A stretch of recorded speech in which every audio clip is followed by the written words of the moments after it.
गाड़ी को अगर मैं 110 किलोमीटर की स्पीड पे कॉन्टिन्यूसली हाईवे पे चलाता हूँ मैं, तो गाड़ी कितनी रेंज देती है। 10% तक बैटरी को हम लोग ले आए हैं और जो स्पीड जो हम लोगों ने रखी है गाइज, यू वोंट बिलीव कि हम लोगों ने 120-125 की स्पीड भी चलाई। जैसे पेट्रोल डीजल वाली गाड़ियों में मिलता है ना कि रिजर्व टैंक होता है, इसमें भी मुझे लगता है 10% के बाद आपको रिजर्व रेंज मिलने शुरू हो जाती है, जिससे कि भाई आपको कोई भी रेंज एंग्जाइटी होने का कोई मतलब पड़ता नहीं है भाई। जो आप लोग हमेशा मेरे से पूछते हो ना कि मैं ट्रिप्स पे अपनी गाड़ी को चार्ज कैसे करता हूँ, जो कि मैं रूल फॉलो करता हूँ 3 DC चार्ज के बाद 1 AC चार्ज, तो मैं इससे करता हूँ भाई। ये वाला जो चार्जर है ये हम लोगों ने तब यूज़ किया था जब हम लोग 18-19 गाड़ियाँ जब थे और रात को यहाँ सारे रुके थे मनाली जाने से पहले, कि 1% पे गाड़ी 10 किलोमीटर चली है हमारी लास्ट में। ये बड़ा शॉकिंग पॉइंट था मेरे लिए। आप लोगों को आज प्रॉपर पूरा टाइम बताऊंगा कि गाड़ी 9% से 100% होने में कितना टाइम लेती है। Hello guys, welcome back to my YouTube channel. कई दिन के बाद मैं एक रोड ट्रिप पे फिर से निकल गया हूँ और ये वाला जो रोड ट्रिप है बड़ा खास रहने वाला है, क्योंकि इस वाले रोड ट्रिप पे मैं आप लोगों के लिए ट्राई करूँगा कि हैरियर ईवी जो कि मैं इस ट्रिप पे साथ देगी मेरा, हैरियर ईवी के लगभग सारे के सारे टेस्ट कर दूं। जैसे मैंने कुछ दिन पहले आप लोगों को बताया था कि हैरियर ईवी के जो टायर हैं वो वियर एंड टियर का कितना खतरा रहता है, लेकिन उसके कुछ दिन के बाद मैंने आप लोगों को ये भी बताया कि कुछ जो ओनर्स हैं अगर इस गाड़ी को ठीक चलाएं तो इसके टायर्स चल सकते हैं। जैसे जो हैरियर ईवी मैं अभी चला रहा हूँ, इसके टायर्स हेल्थ अभी तक सिर्फ 40% गए हैं, 60% तक अभी बचे हुए हैं ये, और 22,000 किलोमीटर गाड़ी चल चुकी है। तो इस गाड़ी के और भी छोटे छोटे ऐसे टेस्ट बाकी हैं, जैसे मैं इसकी रेंज टेस्ट करूंगा, हिल पे टेस्ट करूंगा गाड़ी चलती कैसी है, ऑफ रोडिंग थोड़ी सी गाड़ी के साथ करवाएंगे, और गाड़ी को चार्ज करने में टाइम कितना लगता है और कॉस्टिंग कितनी आती है। तो गाइज मैं ये आप लोगों के लिए सारे के सारे टेस्ट इस वाले रोड ट्रिप पे करने वाला हूँ। जब मैं घर से निकला था तो मैंने पहली टेस्टिंग तो वहीं से शुरुआत कर दी थी कि मैंने पूरा गाड़ी के बूट को पूरा ऊपर तक भर दिया था, जैसे आप लोग वीडियो में चेक भी कर सकते हो।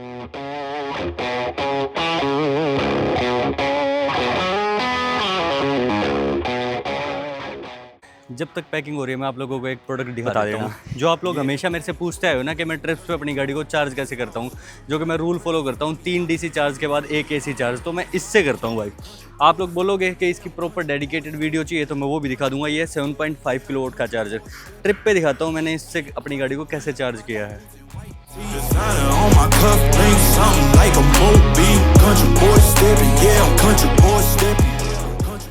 भाई पूरी पैकिंग हो चुकी है, सारा जो नेसेसरी सामान था वो हम लोगों ने ले लिया है। 2 अंकल आंटी हो गए हैं और एक मैं तीसरा बंदा। भाई इतने पसीने मुझे यहीं आ गए। मैं तो सोच रहा हूँ कि हम लोग कहाँ जाने वाले हैं। अभी तक तो सोच रहे हैं कि पहाड़ों पे जाएं। इतने पसीने जो हैं इनसे तो कम से कम छुटकारा मिले। फटाफट चलते हैं, टाइम वेस्ट नहीं करते गाइस। हम लोग बूट को भी प्रॉपर यूटिलाइज करके चलते हैं। इसमें एक्सटेंडर वायर जो है हमारी वो इसमें आ जाती है, छोटा मोटा सामान जैसे पानी की बोतल, वाइपर वॉशर के लिए।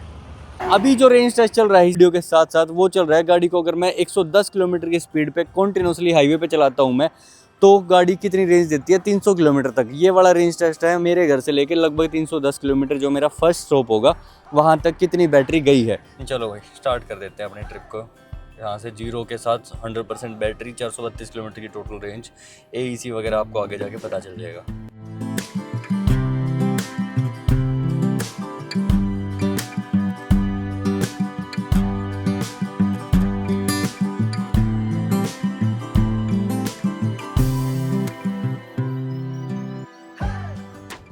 भाई जैसा कि मैंने आप लोगों को बताया था कि आज का जो रेंज टेस्ट होगा वो स्पीड में होगा, क्योंकि मैं 100 से ज़्यादा की ही स्पीड चलाऊंगा। वैसे तो मेरा मानना ये है कि मैं कभी हाईवे पे क्रूज कंट्रोल इतना सेट करता नहीं, क्योंकि ना तो उससे रीजनरेटिव ब्रेक्स काम करते। छोटे मोटे डिस्टेंस पे जाना है तो मैं क्रूज सेट करूंगा, जैसे अभी लंबा जा रहा हूँ तो मैं क्रूज सेट नहीं करता। स्टिल मुझे एक CRI में एक फीचर देखने को मिला था, इसको बोलते थे इंटेलिजेंट स्पीड असिस्ट, वो मुझे हैरियर में भी देखने को मिला है। तो आप लोग भी इसको समझना क्या है। जैसे अभी हाईवे की जो स्पीड है वो चल रही है 100 kmph की, जैसे ये लिख के भी आ गया इसमें। एडास जो है ना इसका ये सेंस कर लेता है कि भाई इस हाईवे पे साइन बोर्ड्स वगैरह जो लगे हुए होते हैं उसके अकॉर्डिंग या फिर सैटेलाइट के अकॉर्डिंग ये सेंस कर लेता है। अभी देखो जैसे अगर मैं 100 की स्पीड है इस हाईवे पे और मैं चला देता हूँ इसके क्रूज कंट्रोल को 105 पे या 106 पे, तो ऑटोमेटिकली ये बोल रहा है कि नीचे करो, और नीचे ऑटोमेटिकली इसने 100 पे सेट कर दिया। इसको बोलते हैं इंटेलिजेंट स्पीड असिस्ट। देखो ये इसमें लिख के भी आ गया, मतलब ये इससे ज़्यादा का क्रूज लगने नहीं देगा, क्योंकि हाईवे पे इसने सेंस कर लिया कि 100 की स्पीड ही लिमिट है भाई। तो बेसिकली इसने बोला है कि बी इन लिमिट। इससे हमें लिमिट में रहने से 2-3 फ़ायदे हैं। चलान से बच जाएंगे हम लोग, और स्पीड करेंगे तो थोड़े बहुत चांसेस होते हैं मिसहैप होने के, तो उससे बच जाएंगे।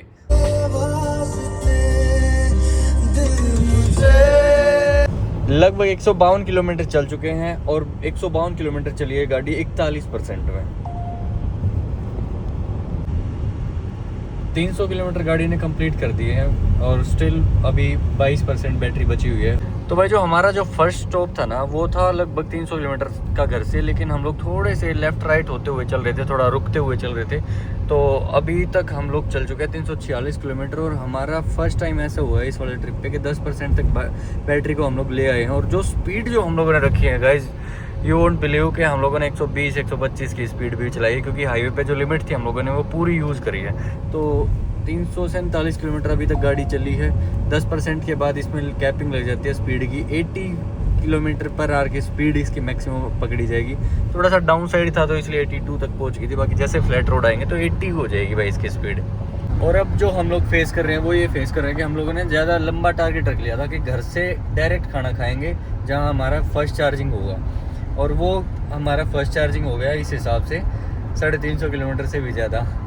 तो अब भूख बहुत ज़्यादा तेज़ लग रही है, बहुत ज़्यादा तेज़। अब तो हमारा सिर्फ एक ही टारगेट है, चार्जर चाहे खाली हो चाहे ना हो, बट पहले खाना जरूर खाएंगे जी। ठीक है ना जी? हाँ, हम ही बेहोश हो गए तो क्या फ़ायदा। और मैं तो चलाता जाता होने वाला हूँ, बस इतना काम हो गया। मैं तो बिल्कुल बैटरी डाउन है बोले। मेरी बैटरी डाउन होगी, ये तो 10% अब हुई है। मैं 1 घंटे से बैटरी डाउन के साथ चला रहा मैं हूँ। टर्टल मोड में ही हूँ। मेरा तो टर्टल मोड होना है बहुत देर से। और ये हवेली आके नहीं दे रही यार। जहाँ से हम लोग चले थे गुड़गांव से 356 किलोमीटर हम लोग आ गए हैं। बैटरी बची 9% और चार्ज लगाने लग रहे हैं अंकल जी अभी। दिखाओ। सॉरी। अच्छा चलो कोई नहीं, बंद कर दो, लॉक कर दो गाड़ी को। एक गाने भी तो चला रखे हैं इन लोगों ने ना। चाबी निकाली ना? हाँ गाड़ी लॉक होगी ना। चलो ठीक है, गाड़ी को हम लोग चार्ज लगाने के लिए अभी छोड़ रहे हैं। क्या है ये नहीं करना हमने फ्लक्स चार्जिंग ना। 443 हुए हैं भाई, 9% गाड़ी की बैटरी परसेंटेज है। हम लोग फुल करेंगे गाड़ी को। इसमें अभी पता नहीं क्या कुछ दिखा रखा है इसने। यूनिट सेट करते हैं, टाइम सेट करते हैं यार, परसेंटेज सेट करते हैं। ये क्या नया सिस्टम आ गया यार, पता नहीं क्या नया चक्कर है। टाटा का डिस्काउंट भी अप्लाइड हो चुका है और स्टार्ट कर रहा हूँ, देखते हैं हम स्टार्ट हो गया या नहीं। ये वाला जो चार्जर है ये हम लोगों ने तब यूज़ किया था जब हम लोग 18-19 गाड़ियाँ जब थे, और रात को यहाँ सारे रुके थे मनाली जाने से पहले। देखते हैं एक बार में स्टार्ट हो जाए तो। गाड़ी इतनी चल के आई है, हालांकि आज थोड़ी सी जल्दी है, हम लोगों को भूख लगी हुई नहीं, तो मैं ट्राई करता हूँ गाड़ी को खड़ी करूँ 5 मिनट के आसपास, क्योंकि जिस हिसाब से हम लोग पेल के लेके आए ना तेज़ भगा के। 120 से 125 135 भी 135 मैक्सिमम आ गई। हाँ, तो उस हिसाब से गाड़ी को खड़ा होना था। बट अभी हम लोगों को भूख लगी हुई है, हमें अंदर जाना थोड़ी जल्दी है, तो इसलिए आते के साथ ट्राई किया कि गाड़ी लग ही जाए। और आई डोंट थिंक कि भाई एक बार में लगेगी, कभी एक बार में लगती ही नहीं है गाड़ियाँ। सेकेंड टाइम में स्टार्ट हुई है हमारी गाड़ी चार्ज होना।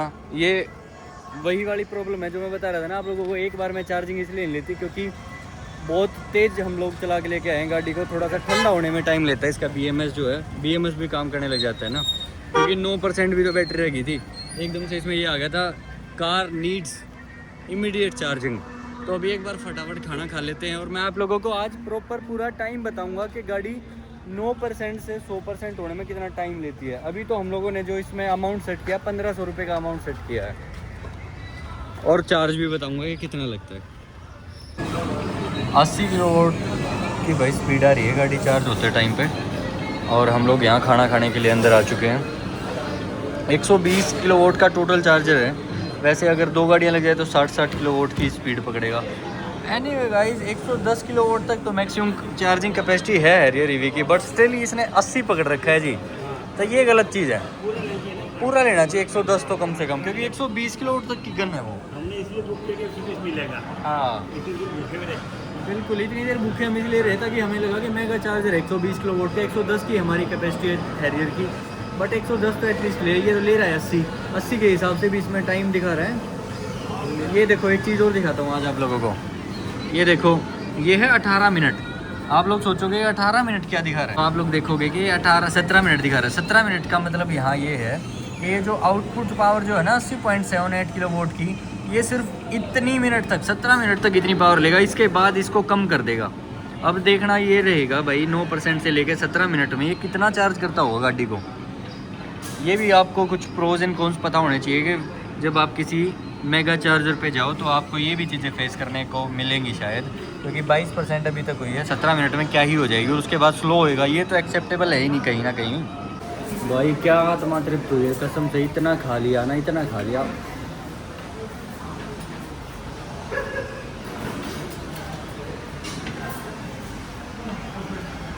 चलो जी, खाना वाना सब हम लोग खा चुके हैं, लास्ट में गुड़ खाने की बारी है। इसके साथ मैं आप लोगों को एक चीज़ दिखाता हूँ।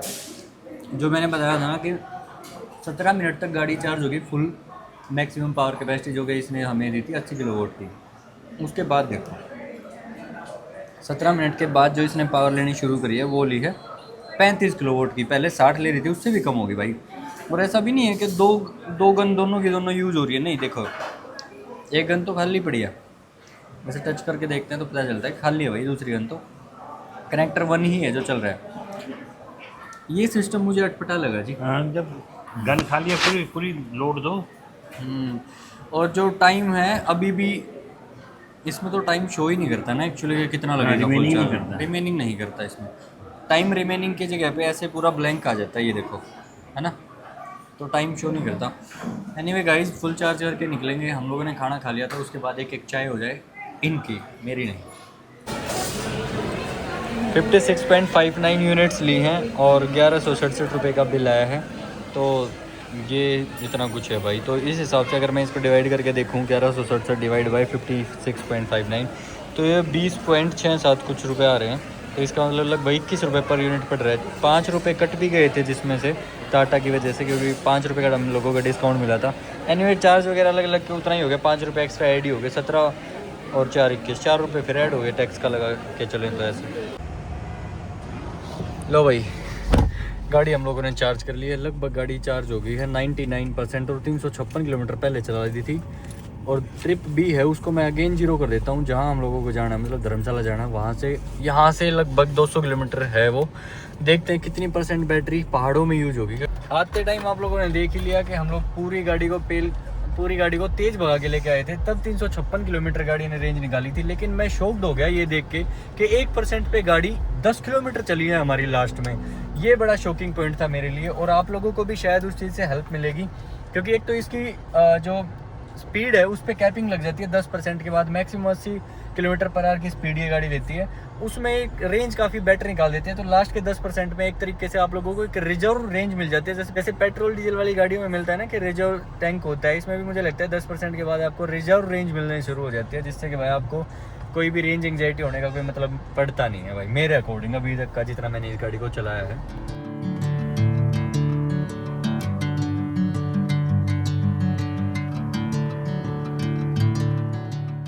बड़ा लंबा चलाया। चलो भाई, सुबह से मैंने गाड़ी लगभग 5-5.5 घंटे तो गाड़ी चलाई थी, तो अब ड्राइवर चेंज होने का टाइम होगा। अंकल जी आपको आना पड़ेगा, ठीक है? हाँ, मैं तो सोच रहा था यार।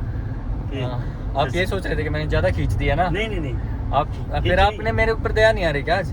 नहीं, दया भी यार थी, पर सचिन बताऊँ क्या है, मैं अपनी बात बताता हूँ। हैरियर चलाने का इतना वो रहता है ना, तो मैं तो सोचा उसको चलाते रहूँ, तो मैंने तू भी वही फील कर रहा होगा। देखो मेरी तो फेवरेट है, मैंने आप लोगों को बताया था, बट मेरा भी पीक पॉइंट आ चुका, क्योंकि मैं रात को भी 2-2.5 घंटे सो पाया हूँ, तो इसलिए अभी मैं पीछे वाली सीट पे जाके थोड़ी देर नींद पूरी कर लेता हूँ। आराम से।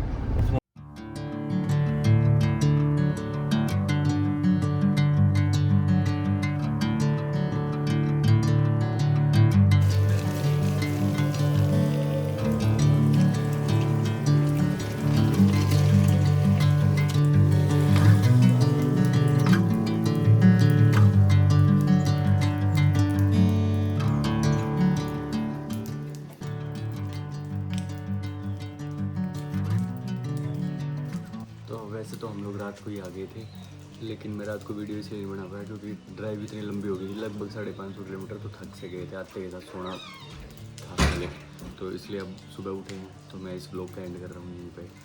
तो अब जो मेन टास्क है हमारे लिए वो ये है, हमारे लिए जहाँ हमारा स्टे है वहाँ चार्जिंग का हमने पूछना है कि हम लोग कैसे चार्ज कर सकते हैं, क्योंकि आज हमारे पास एक मेगा चार्जर भी है अपने साथ में, तो वो भी मैं दिखाऊंगा आप लोगों को। तो अभी तो इस व्लॉग का मैं यही एंड करता हूँ। नेक्स्ट व्लॉग के लिए आप लोग बने रहो, मैं आपको ये ब्यूटीफुल प्लेस भी एक्सप्लोर करवाऊँगा, और मिलते हैं फिर। आप बताना कि रेंज टेस्ट कैसा लगा।